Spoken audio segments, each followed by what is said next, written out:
Okay, next question നോക്കാം. The potable water is prepared from turbid surface water by adopting the following treatment sequence. First, turbid surface water, coagulation, flocculation, sedimentation, filtration, disinfection, storage and supply. ഇതാണ് നമ്മുടെ first option. Okay, first option തന്നെയാണ് correct. Okay, പക്ഷെ നമുക്ക് ബാക്കി ഓപ്ഷനും കൂടെ നോക്കാം.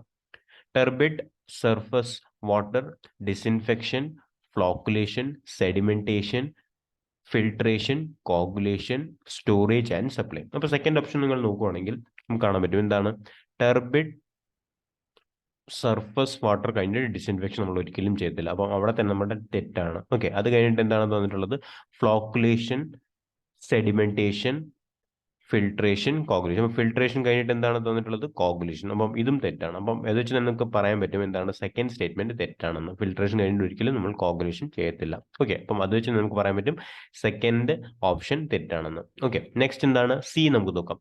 Turbid surface water filtration. Okay, direct filtration ആണ്. അപ്പം ഇതും തെറ്റാണ് നമുക്ക് ഓൾറെഡി പറയാൻ പറ്റും. അത് നോക്കേണ്ട ആവശ്യം പോലും ഇല്ല. ഓക്കെ, നെക്സ്റ്റ് എന്താണ് turbid surface water sedimentation, flocculation. Again ഇത് ഇവിടെ നമുക്ക് കാണാൻ പറ്റും എന്താണ് സെഡിമെന്റേഷൻ കഴിഞ്ഞ് ഫ്ലോക്കുലേഷൻ. അപ്പം ഇത് നമ്മുടെ തെറ്റാണ്. പിന്നെന്താണ് പിന്നെ കോഗുലേഷൻ, ഫിൽട്രേഷൻ കഴിഞ്ഞിട്ട് കോഗുലേഷൻ എന്നാണ് കാണിക്കുന്നത്. അപ്പം ഇത് നമുക്ക് തെറ്റാം. അപ്പം ഇങ്ങനെ നമുക്ക് പറയാൻ പറ്റും ബാക്കി മൂന്ന് സ്റ്റേറ്റ്മെന്റ് തെറ്റാണെന്ന് പറയാൻ പറ്റും. ഓക്കെ, നമുക്ക് നോക്കാം ആക്ച്വൽ ആയിട്ട് ഏതാണ് കറക്റ്റ് ആയിട്ടുള്ള സ്റ്റേറ്റ്മെന്റ്. ഓക്കെ, ഫസ്റ്റ് ആണ് കറക്റ്റ് ആയിട്ടുള്ള സ്റ്റേറ്റ്മെന്റ്. പക്ഷേ ആക്ച്വൽ ആയിട്ട് നമുക്ക് എങ്ങനെയാണ് നമുക്ക് പ്രോസസ് സീക്വൻസ് എങ്ങനെയാണ് വരുന്നത് അതും കൂടെ നമുക്ക് നോക്കാം. ഓക്കെ, അപ്പൊ ഫസ്റ്റ് നമുക്കറിയാം എന്താണ് turbid surface water. Okay, first turbid surface water ആണ്. പിന്നെ നമ്മുടെ ഫസ്റ്റ് ട്രീറ്റ്മെന്റ് എന്താണ് സ്ക്രീനിങ്. ഓക്കെ, ഫസ്റ്റ് ട്രീറ്റ്മെന്റ് എന്താണ് സ്ക്രീനിങ്. പിന്നെ നമുക്ക് ട്രീറ്റ്മെന്റ് എന്താണ് ഏരിയേഷൻ. ഓക്കെ, പിന്നെ എന്താണ് നമ്മുടെ ഏരിയേഷൻ. ഓക്കെ, ഏരിയേഷൻ പിന്നെ നമ്മുടെ ഏരിയേഷൻ ആണ്. പിന്നെ എന്താണ് നമ്മുടെ കോഗുലേഷൻ. ഓക്കെ, പിന്നെ നമുക്ക് കാണാൻ പറ്റും പിന്നെ കോഗുലേഷൻ. ഓക്കെ, പിന്നെ ഇവിടെ ഇതിന്റെ കൂടെ തന്നെ നമ്മൾ എന്താണ് ലൈം സോഡ പ്രോസസ് ഇവിടെ നമ്മൾ അഡോപ്റ്റ് ചെയ്യാറുണ്ട്. നമ്മൾ ഓൾറെഡി നോക്കിയതാണ്. ഓക്കെ, ലൈം സോഡ പ്രോസസ് നമ്മൾ അഡോപ്റ്റ് ചെയ്യാറുണ്ട്. പിന്നെന്താണ് ഫ്ലോക്കുലേഷൻ, പിന്നെന്താണ് സെഡിമെന്റേഷൻ അതേപോലെ ഇവിടെ നമ്മൾ റീകാർബണേഷൻ കൂടെ ചെയ്യാറുണ്ട്. ഓക്കെ, ഇവിടെ നമ്മൾ റീകാർബണേഷൻ കൂടെ ചെയ്യാറുണ്ട്. ഓക്കെ, റീകാർബണേഷൻ കൂടെ നമ്മൾ ചെയ്യാറുണ്ട്. പിന്നെന്താണ് filtration, disinfection, storage and supply. അപ്പം അങ്ങനെയാണ് നമ്മുടെ ഫുൾ ആയിട്ടുള്ള സീക്വൻസ് വരുന്നത്. അപ്പോൾ ഫസ്റ്റ് ആണ് നമ്മുടെ കറക്റ്റ് ആയിട്ടുള്ള ഓപ്ഷൻ വരുന്നത്. ക്ലിയർ ആണല്ലോ? ഈ സീക്വൻസ് നമ്മൾ ഇമ്പോർട്ടൻ്റ് ആയിട്ട് നോട്ട് ചെയ്യേണ്ട കാര്യമാണ്. ഓക്കെ, ബാക്കി സ്റ്റേറ്റ്മെന്റ്സ് തെറ്റാണ്. ഫസ്റ്റ് ആണ് കറക്റ്റ് ആയിട്ടുള്ള ഓപ്ഷൻ. ക്ലിയർ ആണല്ലോ? Okay, next question. A water treatment plant is designed to treat 1 meter cube per second of raw water. It has 14 sand filters.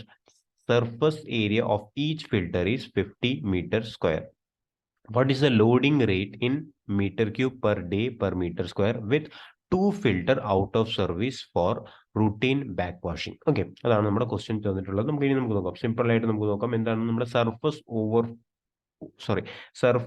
Loading റേറ്റിനെ പറ്റിയുള്ള concept ആണ് നമുക്ക് ചോദിച്ചിട്ടുള്ളത്. ഓക്കെ, സർഫസ് ലോഡിംഗ് റേറ്റ് അതിന്റെ formula എന്താണ് surface loading rate formula എന്താണ് discharge by surface area. Discharge നമ്മുടെ എത്രയാണ് തന്നിട്ടുള്ളത് 1 metre cube per second. Okay, 1 metre cube per second നമുക്ക് തന്നിട്ടുള്ളത്. സർഫസ് ഏരിയ എത്രയാണ് തന്നിട്ടുള്ളത് സർഫസ് ഏരിയ നമുക്ക് തന്നിട്ടുള്ളത് എത്രയാണ് നമുക്ക് ആക്ച്വലി നമ്മൾ ചെയ്യേണ്ടത് എന്താണ് നമ്പർ ഓഫ് ഫിൽറ്റേഴ്സ് എത്രയുണ്ട് ഇൻറ്റു ഏരിയ മൾട്ടിപ്ലൈ ചെയ്യുമ്പോൾ നമുക്ക് ടോട്ടൽ സർഫസ് ഏരിയ നമുക്ക് കിട്ടും. ഓക്കെ, ഇവിടെ നമ്മുടെ എത്രയാണ് ടോട്ടൽ ആയിട്ടുള്ള നമുക്ക് ഫിൽറ്റേഴ്സ് തന്നിട്ടുള്ളത് 14 ആണ് സാൻഡ് ഫിൽറ്റേഴ്സ് ഉള്ളത്. അതിൽ പറഞ്ഞിട്ടുള്ളത് എന്താണ് 2 ഫിൽറ്റേഴ്സ് ഔട്ട് ഓഫ് സർവീസ് ആണ്. അപ്പോൾ നമുക്ക് ടോട്ടൽ ഫിൽറ്റേഴ്സ് എത്രയുണ്ട് 14 minus 2 into area of each filter എത്രയാണ് നമുക്ക് നോക്കണം. ഏരിയ ഓഫ് ഈച്ച് ഫിൽറ്റർ എത്രയാണ് 50 ആണ് area of each filter. Okay, അപ്പോൾ ജസ്റ്റ് മൾട്ടിപ്ലൈ ചെയ്താൽ മാത്രം മതി. 12 ഇൻറ്റു 50 നമുക്ക് ആൻസർ കിട്ടും. ഓക്കെ, പിന്നെ നമുക്ക് എന്താണ് ഇവിടെ മീറ്റർ ക്യൂബ് പെർ സെക്കൻഡ് ആണ്. ഇവിടെ നിങ്ങൾ നോക്കുകയാണെങ്കിൽ മീറ്റർ ക്യൂബ് പെർ സെക്കൻഡ് ആണ്. അപ്പം ഇതിൽ നമുക്ക് ആൻസർ ഏതിലാണ് വേണ്ടത് പെർ ഡേയിലാണ് നമുക്ക് ആൻസർ വേണ്ടത്. അപ്പോൾ നമുക്ക് ഡേയിൽ കൺവേർട്ട് ചെയ്യാൻ നമ്മൾ എന്താണ് ചെയ്യേണ്ടത് മൾട്ടിപ്ലൈ ചെയ്യണം 86400. അത് നമുക്ക് അറിയുന്ന കൺസെപ്റ്റ് ആണ്. ഓൾറെഡി നമ്മൾ നോക്കിയിട്ടുണ്ട് നിരവധി ക്വസ്റ്റ്യൻസ്. ഓക്കെ ഉണ്ടല്ലോ? ഓക്കെ, അപ്പം നമുക്ക് നമുക്ക് ആൻസർ ഫൈനൽ ആൻസർ കിട്ടുന്ന ഏതിലായിരിക്കും metre cube per day per metre സ്ക്വയറിൽ നമുക്ക് ആൻസർ കിട്ടും. ഓക്കെ, അപ്പോൾ ഇതിന്റെ നമ്മൾ ഫൈനലായിട്ട് നമ്മൾ കാൽക്കുലേറ്റ് ചെയ്യുമ്പോൾ നമുക്ക് ആൻസർ കിട്ടുന്ന എത്രയാണ് 144 metre cube per metre square per day. അതിൽ നമുക്ക് ആൻസർ കിട്ടും. ഓക്കെ, അപ്പം ഇതാണ് നമ്മുടെ കറക്റ്റ് ആയിട്ടുള്ള ആൻസർ. ഓക്കെ, അപ്പോൾ എത്രയാണ് കറക്റ്റ് ആയിട്ടുള്ള വരുന്നത് 144 metre cube per metre square per day. ഇതാണ് നമ്മുടെ കറക്റ്റ് ആയിട്ടുള്ള ആൻസർ. ഓക്കെ, അപ്പോൾ ഇതാണ് നമ്മുടെ ക്വസ്റ്റ്യൻ. ക്ലിയർ ആണല്ലോ? നെക്സ്റ്റ് ക്വസ്റ്റ്യൻ നമുക്ക് നോക്കാം. Okay, zero hardness of water is achieved by. Zero hardness of water എങ്ങനെയാണ് നമ്മൾ അച്ചീവ് ചെയ്യുന്നത്? ഇത് നമ്മൾ നോക്കിയതാണ്. A, lime soda process. B, excess lime treatment. C, ion exchange method. D, excess alum and lime treatment. ഇത് നമ്മൾ നോക്കിയതാണ്. ഏതാണ് കറക്റ്റ് ആയിട്ടുള്ള answer? Option C, ion exchange method. ഇത് നമ്മൾ ഡീറ്റെയിൽ ആയിട്ട് നോക്കിയതാണ്. അതേപോലെ നമ്മുടെ ലൈം സോഡ പ്രോസസ്സ് നമ്മൾ എങ്ങനെയാണ് നമ്മൾ ചെയ്യുന്നത്? ലൈം സോഡ പ്രോസസ് എന്ന് പറയുമ്പോൾ up to it reduces the hardness up to എത്രയാണ്? 50 mg/L വരെ അത് റെഡ്യൂസ് ചെയ്യും. ഓക്കെ, അത് നമ്മൾ ഓൾറെഡി നോക്കിയതാണ്. ഡീറ്റെയിൽ ആയിട്ട് കൺസെപ്റ്റ് നമ്മൾ എങ്ങനെയാണ് റെഡ്യൂസ് ചെയ്യുന്നത്, എന്തുകൊണ്ടാണ് അത്രയും വരെ എത്തുന്നത്, അതൊക്കെ ഡീറ്റെയിൽ ആയിട്ട് നമ്മൾ നോക്കിയതാണ്. ഓക്കെ, അപ്പോൾ ഇവിടെ zero hardness of water is achieved by എന്ന് ചോദിക്കുമ്പോൾ ഏതാണ് കറക്റ്റ് ആയിട്ടുള്ള ഓപ്ഷൻ? അയൺ എക്സ്ചേഞ്ച് മെത്തേഡ് ആണ് കറക്റ്റ് ആയിട്ടുള്ള ആൻസർ. ക്ലിയർ ആണല്ലോ? Okay, next question. In disinfection, which of the following form of chlorine is most effective in killing pathogenic bacteria? Okay, അപ്പോൾ first നമ്മുടെ എന്താണ് തന്നിട്ടുള്ളത്? ഫസ്റ്റ് നമ്മുടെ ക്ലോറൈഡ് ആണ്. ഓക്കെ, നമ്മുടെ ക്ലോറൈഡ് ആണ്. ക്ലോറൈഡ് തന്നിട്ടുണ്ട്, ഹൈപ്പോക്ലോറസ് ആസിഡ് തന്നിട്ടുണ്ട്, ഹൈപ്പോക്ലോറൈഡ് അയൺ തന്നിട്ടുണ്ട്, 3 ക്ലോറമൈൻ തന്നിട്ടുണ്ട്. ഓക്കെ, അപ്പോൾ 4 ഓപ്ഷനാണ് നമുക്ക് തന്നിട്ടുള്ളത്. ഓക്കെ, അപ്പം ക്ലോറൈഡ് എന്തായാലും അല്ല, നമുക്കറിയാം. ക്ലോറൈഡ് എന്തായാലും അല്ല, നമുക്ക് അറിയാൻ പറ്റും. ഓക്കെ, നമുക്ക് ഓൾറെഡി നമ്മൾ നോക്കിയതാണ്. ക്ലോറൈഡ് എന്തായാലും അല്ല. നെക്സ്റ്റ് എന്താണ്? നമുക്കറിയാം മോണോക്ലോറമൈൻ എന്ന് പറയുമ്പോൾ നമ്മൾ ഓൾറെഡി അറിയാം. നമുക്ക് ഫ്രീ ക്ലോറിനെ കമ്പയർ ചെയ്യുമ്പോൾ, ഇത് നമ്മുടെ ഫ്രീ ക്ലോറിൻ ആണ്. ഇതിനെ നമ്മൾ കമ്പയർ ചെയ്യുമ്പോൾ എന്താണ്? ലെസ് ഇഫക്റ്റീവ് ആണ്. മോണോക്ലോറമൈൻ എന്ന് പറയുന്നത് ലെസ് ഇഫക്റ്റീവ് ആണ്. എത്ര % ലെസ് ഇഫക്റ്റീവ് ആണ്, അല്ലെങ്കിൽ എത്ര ടൈംസ് ലെസ് ഇഫക്റ്റീവ് ആണെന്ന് നോക്കുവാണെങ്കിൽ 25 ടൈംസ് ലെസ് ഇഫക്റ്റീവ് ആണ്. 25 ടൈംസ് ലെസ് ഇഫക്റ്റീവ് ആണ് മോണോക്ലോറമൈൻ എന്ന് പറയുന്നത് ഫ്രീ ക്ലോറിനെ കമ്പയർ ചെയ്യുമ്പോൾ. ഓക്കെ ആണല്ലോ? ഇനി നമുക്ക് ഫ്രീ ക്ലോറിൻ നമ്മൾ നോക്കുവാണെങ്കിൽ ഹൈപ്പോക്ലോറസ് ആസിഡ് ഉണ്ട്, ഹൈപ്പോക്ലോറൈഡ് അയൺ ഉണ്ട്. ഓക്കെ, ഹൈപ്പോക്ലോറസ് ആസിഡ് ഉണ്ട്, ഹൈപ്പോക്ലോറൈഡ് അയൺ ഉണ്ട്. അത് നമ്മൾ n നമ്പർ ഓഫ് ടൈം നോക്കിയതാണ്.